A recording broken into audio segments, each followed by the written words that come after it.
There's this amazing book called China at Work by Rudolf Hamel. And Hamel went to China in the 1920s, which doesn't sound like that long ago.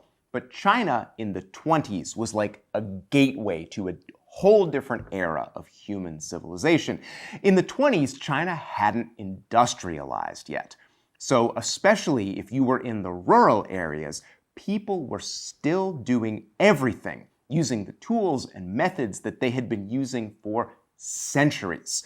No electricity, no engines. So folks were doing everything by hand with hand tools. And Hamel's book is a great read. It is filled with wonderful pictures of people doing all the human stuff like farming and blacksmithing and carpentry and weaving. But if you're a woodworker, the thing you might notice in so many of these pictures is this little low workbench. It's in the carpentry section of the book, but it's also in every other section. It holds tools, it's a work surface, obviously, it's a place to sit. It seems like this bench is the national furniture of China.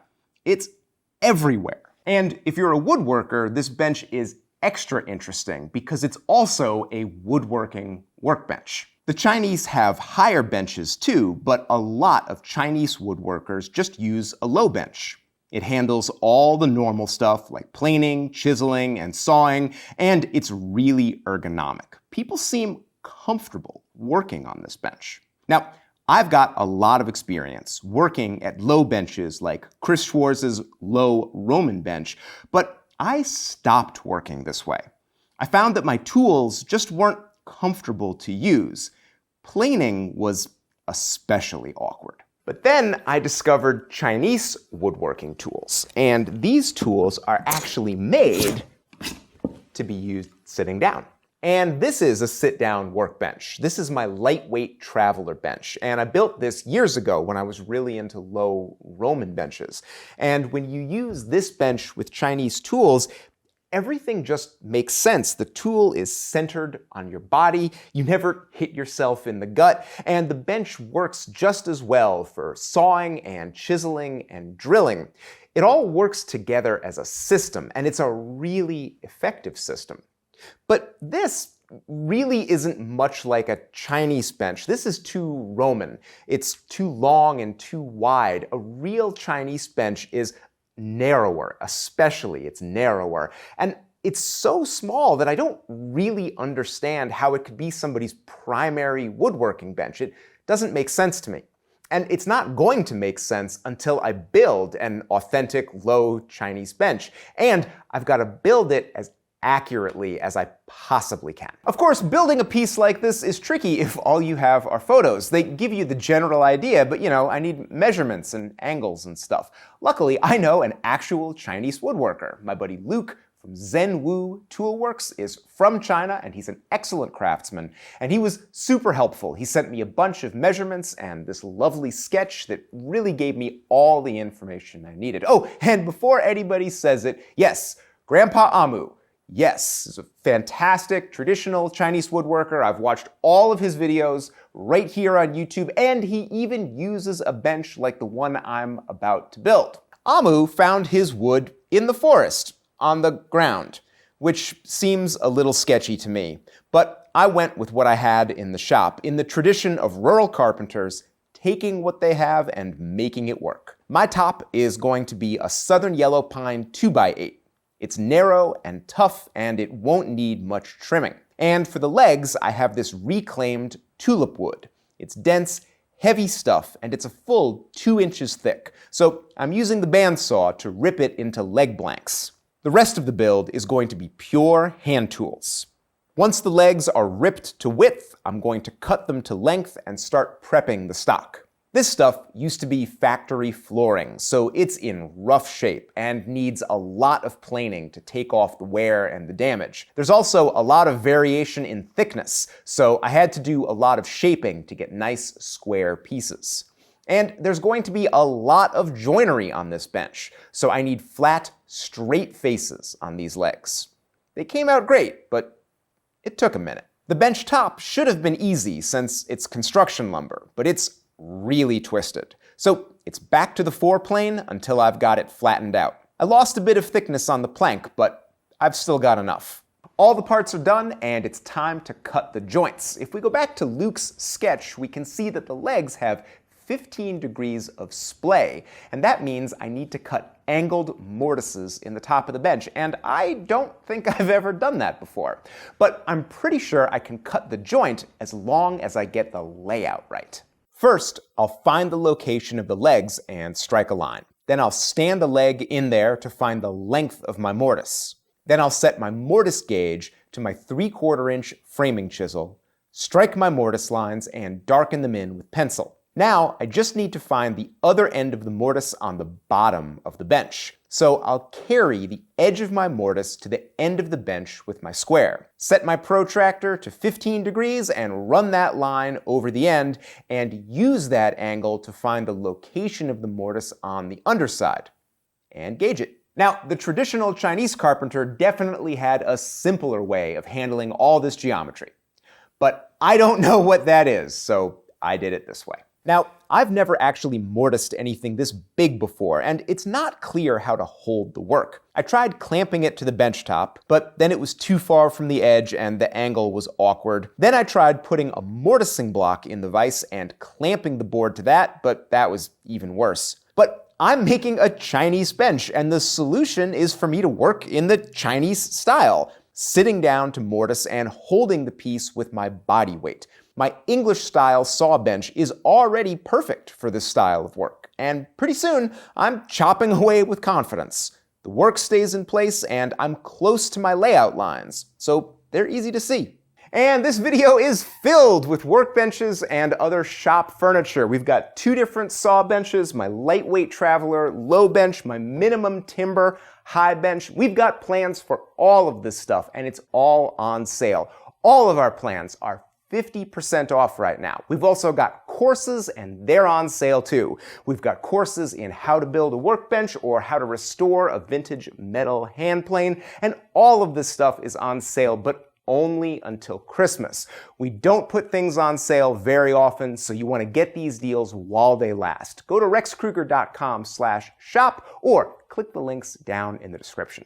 You can start those mortises straight up and down to get clean edges, but then you're going to have to angle that chisel, and it's harder than it looks. I thought I would just clamp a bevel gauge to the end of the board, but that didn't work at all. You can see that I'm not really on my angle, and every time I hit the chisel, that gauge is jumping, and the clamp just gets looser until it just about falls off. Okay. New idea. I sawed that 15-degree angle onto both ends of a scrap of 2x4 and just taped that to the end of my bench top. Now I'm actually on my angle and the guide block is staying put. I get halfway through and flip the board to chop out the other side. With the guide block flipped, I just come in the other side and pretty soon I'm through. And with the mortises done, it's time to move over to the legs. And at the ends of those legs, we're going to cut tenons, but they're a little different than the tenons you're probably used to. This is called a bare-face tenon. It's pretty obvious what's going on. It's only got 1 shoulder instead of 2. You see these occasionally in European carpentry and timber framing, but I think they're a little more common in Chinese carpentry, especially Chinese workbenches. The benefit is obvious. You only have to cut 1 shoulder, and that makes it extra easy, especially when they have to be angled. Now, the angle of that shoulder should match the angle that you chopped that mortise at. But instead of just trusting it, I suggest you stick a ruler in that mortise, hold it against the wall, and set a bevel gauge to that angle. So the tenon itself is nice and straight, and then the shoulder comes in from that angle we just measured, and the tenon is just 2 saw cuts. 1 and 2. And we're going to get rid of this part right here. And since it's a Chinese bench, let's use a Chinese frame saw. This saw was given to me by Luke from Zhenwu, who also made it. It's kind of like a European frame saw, but you hold it with the pin in between your ring and pinky fingers, and the blade is set to a fixed angle, so you always just hold it angled. It seems like the saw would be uncomfortable or awkward, but it's not. The saw teeth are always perfectly in line with the power of your arm, so you can saw aggressively and stay on your line. It's a great tool for ripping the tenon cheek and cross-cutting that shoulder. Of course, most tenons need a little trimming, and you can do that with a chisel on the face, but this bare-faced tenon has a secret efficiency built in. You can trim the tenon to fit by just planing the inside face of the leg. It's quicker than chiseling, and the long sole of my jack plane keeps the tenon straight and square. Pretty soon, I've got a tight fit, and I'm tapping that tenon into place. Once all 4 tenons are fitted, I can start on the stretchers. Once you're this deep into the build, there's no point in measuring angles anymore. To get these joints laid out, just clamp the stretcher stock right to the legs and trace the angles right onto the wood. I always chop my mortises first because it's easy to cut the tenons a little wider or narrower to suit the mortises. I don't really feel like sitting on these narrow legs, so I think I'll mortise them at my regular stand-up bench. These mortises are angled in the opposite plane compared to the ones in the top, but I traced that angle onto the outside of the leg and I can see it clearly, so it's pretty easy to get it right. Now, it's on to the stretcher tenons. These are just a smaller version of the bare-faced tenon you already cut. So you rip the cheeks, cross-cut the shoulders, and plane that opposite face until you have a nice fit. After that, they should go in without much trouble. Now, here's the genius of this workbench design. The angled legs and stretchers make the joints push against each other, and that tension keeps the bench together. So you can't just put the stretchers into the legs and get the legs into the top. The only way to get the bench together is to assemble the parts loosely and then alternate, tapping the legs into the top and tapping the stretchers into the legs. As you drive the parts home, the bench tightens up so much that it holds my weight the way it is. I could probably just assemble these joints with glue and call it a day. But I'm way too insecure for that, so I'm gonna wedge those joints. That way, I'll be able to sleep tonight. Wedging seems simple, but there's a lot that can go wrong. Preparation is everything. First, these tenons are much too wide to wedge in the middle. I need 2 wedges close to the ends of the tenon. I'll drill holes at the bottom of my layout lines to stop any splitting, and then just saw down until I hit those holes. Now, that's a narrow saw kerf, and driving the tenon into the mortise is going to close it right up. So run a little sandpaper in there and use a triangular file to bevel the end of the cut. This way, the wedge is sure to go in, as long as you cut it correctly. A good wedge is fat on one end and tapers to a feather edge. I start the saw about 3/16 from the edge of my board and angle it just slightly. When my saw is about to break out the bottom of the cut, I use my finger to press the wedge against the saw blade and get a really fine tip on the wedge. Then I take a few extra minutes to smooth out those saw marks. I need 16 wedges for this bench, and I always cut a few extras, just in case. Because I did so much prep, the glue up is easy. I need my glue to dry slowly, so I'm mixing in a little water. This will also help it flow into tight spaces. First, put glue on the leg mortises. Then add the stretchers, but don't drive them all the way home or the top joints won't go together. Then brush glue in the seat mortises. Get the leg tenons in there and start tapping everything home, alternating between knocking the legs into the seat and tapping the stretchers into the legs. Remember, these joints work together, so they need to go in at the same time. Now, let's wedge the stretcher tenons. I like to hit my wedges with a hammer, and you need to alternate blows so you get equal pressure. And you might break a wedge. Don't panic, just stand it up and tap it lightly. They usually get moving again, no trouble. Just keep driving those wedges until the sound changes. Listen, the sound when you start,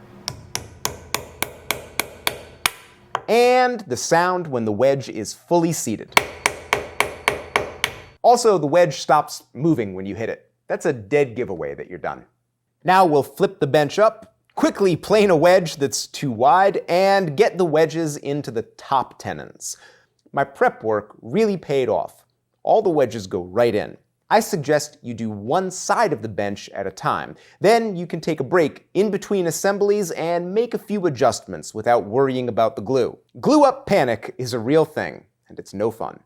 I let my glue dry overnight and then just sat on the bench to flush cut the tenons. A little finger pressure on the saw blade helps keep things tidy. Then I'll do the final trim with a Chinese plane. It's a real pleasure to use on this bench, almost like they were designed to work together. And my legs are about 4 inches too long, so I cut a 4-inch block and laid it next to each leg so I could strike 2 lines, which is all I need to cut a square foot.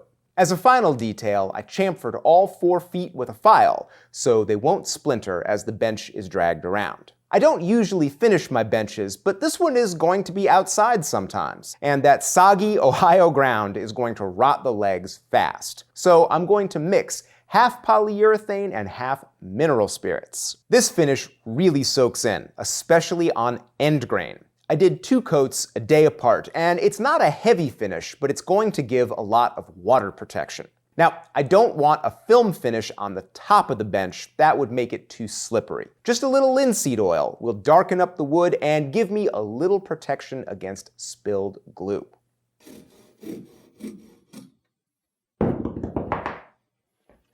Not bad. You know, I'm just getting used to using this bench, but already, I like it. I see how it works, how efficient it is, how comfortable. The narrow seat is actually super comfortable. And it's a nice piece of furniture. I mean, if I took this home, I think my wife would be like, hey, that's great, go put that by the back door. And if I said I have to take it back to work, she'd be like, no, put that by the back door. So I can see how somebody would use this as a workbench and then maybe even just leave it in their house when they weren't using it. It's nice. If you'd like to build something like this, we have an excellent set of plans. They're super detailed. I can never cover everything in the video, but we can cover everything in the plans, including measurements and angles and extra tips. There's a lot of illustrations. They're super detailed and affordable. And all of our plans are really affordable right now because everything's on sale. 50% off until Christmas.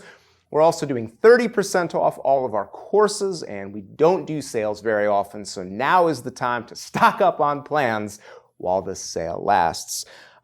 Before I go, I really want to learn more about Chinese woodworking. I'm going to do more videos about techniques and updates about how this bench is going, but maybe you already know more about this than I do. If you are a Chinese woodworker or Chinese woodworking enthusiast living in America or living in Ohio, even better, drop me a comment down below. I would love to learn more about Chinese woodworking. I think it's one of the most interesting styles in the world, and it's so efficient. The tools are small and kind of inexpensive, and there aren't too many of them. It's really right up my alley, and I'm super excited about learning more about this stuff. You can get our plans and courses at rexkrueger.com/store or click the links down in the description. Patreon.com/rexkrueger. Patrons get all of our plans for free and even bigger discounts on the courses, and they get to be part of an amazing community. They've been watching this bench the whole time it's been being built. This has been a long project, but it's been really fun. I'm really glad I get to do stuff like this. Thanks for coming along. See you soon.